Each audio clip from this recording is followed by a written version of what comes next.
So let's start with the great link Clement shared with me. So it is ebook published by the CMO Council and Adobe. The name of the ebook is APAC Digital Marketing Performance Dashboard. We'll put the link in the show note. But two major points from that we want to handle. But first, start with the basic point we mentioned there. That is need for marketing metrics. That is, APAC clients or APAC marketers are not taking ROI very seriously, or they are looking at very rudimentary metrics. So let's start with Clement. That what do you think is the problem, and why do you think that is the problem? I think for this is that so I read the report. The report was by CMO Council, so it's a dear friend. We discovered that the reason why they use rudimentary kind of numbers and metrics, right, is because it is measurable. It is easy, it is there, it's almost like a vanity thing. So what we have lacked is really a sense of sophistication of the whole industry, in a sense that how can we improve metrics. And it doesn't help that a lot of times, a lot of large MNCs, right, APAC's revenue share of the entire annual revenue is maybe like very small. Therefore, there's not enough resources, not enough education. But what we noticed, I just got off a call with a large MNC in Paris, right?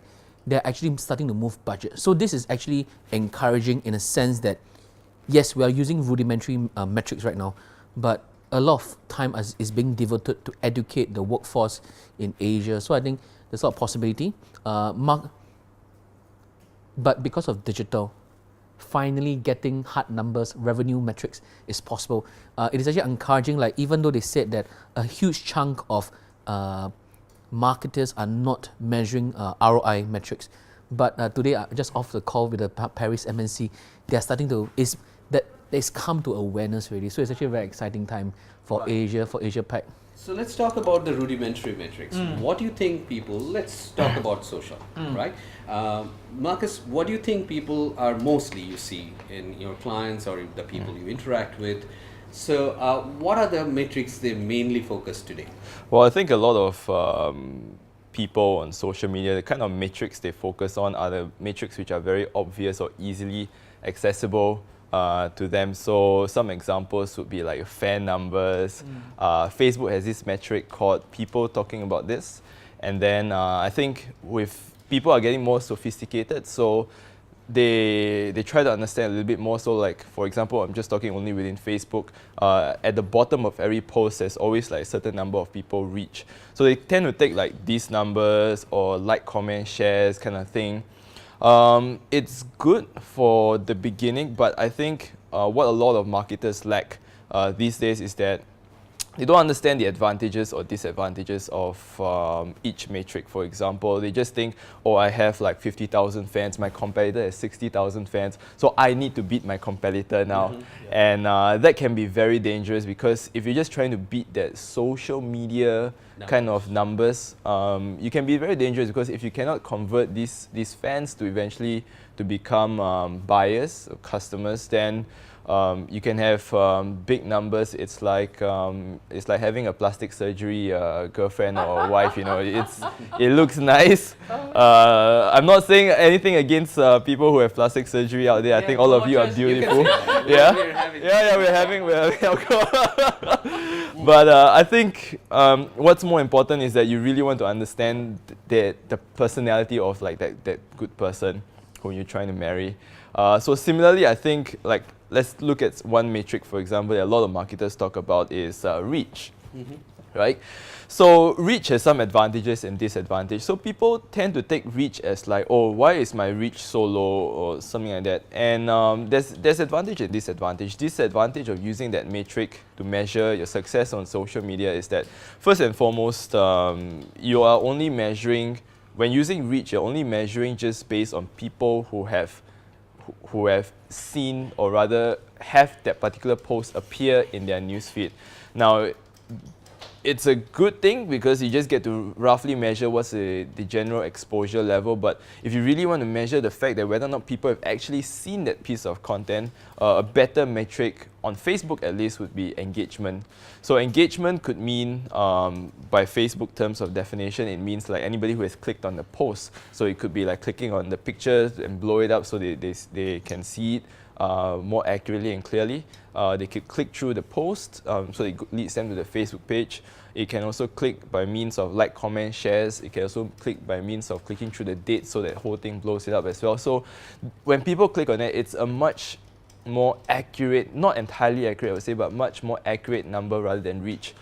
Reach, we'll also know that many at times it's also bugged. Just as the point of us recording this video right now, about last week, Facebook has severely underreported their reach number. Even this morning when I checked Facebook Insights for a couple of the pages, you would see that there's some Engagement more than reach, right? yeah, engagement more than reach, and also sometimes Facebook will say your reach is 791, and if you open up under Insights, you will see that your reach is actually like 1,000 plus.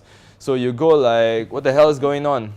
Right? So I think marketers must, it's good that we have some metrics to measure so that we can take the guesswork out of a lot of our marketing equation, but it's more, right now I think the next steps would be to understand the metric and what it means and disadvantages and advantages of each one. That's all I add is that cannot see metrics as a silo.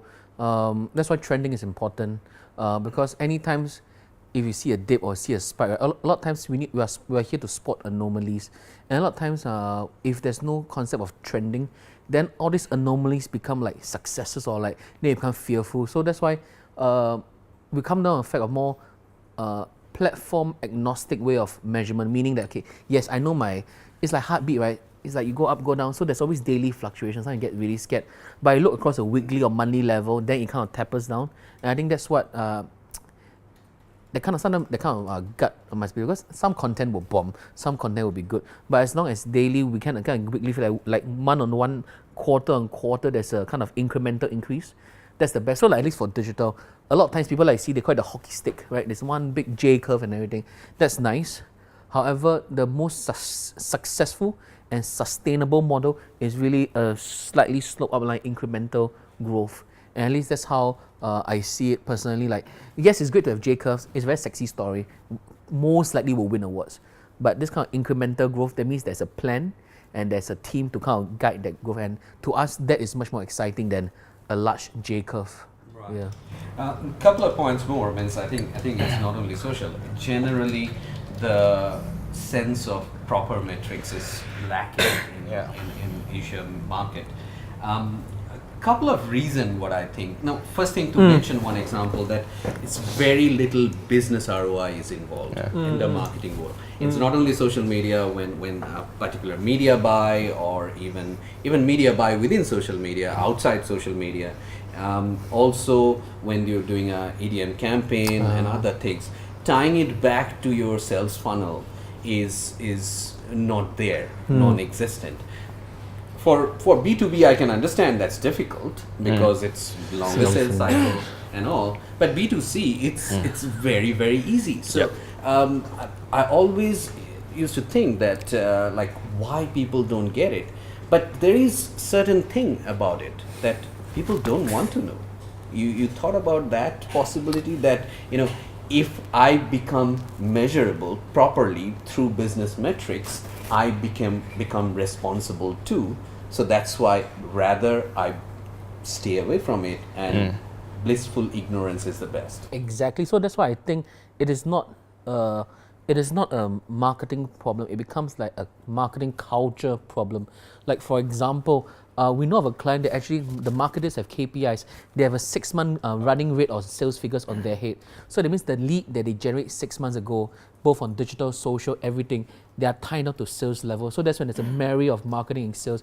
But that requires a lot of courage, of political courage within the large organization to drive that change. So that's why marketing is great. I think people know it. And like what you mentioned, Arno, is willful ignorance. That's why you require like a really strong, from a top-down approach. Let's just start measuring everything. And I think that's what we see. And it's all trackable. It's on the B2B side, B2C, or they always call it human to human, right? Everything can be tracked. Lift can be tracked. Impressions, like all the PR stuff can also be tracked, because right now you can track to website visits, or you can track to number of new uniques that have been received by retargeting. There are many metrics around, Definitely. Even in B2B, when I'm saying it's a longer sales cycle, Yeah. but there is marketing automations tools are becoming more and more usable. Yep. No longer just for the big boys. Yeah. Medium-sized companies have started using it, and you can tie it back from social media to every your outreach, inbound, outbound, all the outreach. You can tie it back. So it is measurable. The question is, one, do you really want to measure? Because I am living by quarter to quarter. Yeah. My performance is measured quarter to quarter. So why should I invest my money and time to something which will be matured only 6 to 9 months down the lane? Yeah. And second thing is, if I become measurable, I become responsible. So Yeah. let's avoid that. And the third problem, and which is the segue to the next one, is that the basic knowledge about digital and social marketing is lacking. It's a talent problem. Yep. That is